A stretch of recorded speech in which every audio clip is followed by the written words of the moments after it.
9వ కీర్తన 1వ వచనం. నా పూర్ణ హృదయముతో నేను యెహోవాను స్తుతించెదను.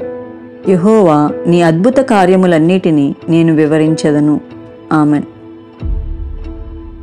Psalms chapter 9 verse 1. I will give thanks to you, Lord, with all my heart. I will tell of all your wonderful deeds. Amen. Prayer request to susan@gmail.com. We will pray for you. Like, share, subscribe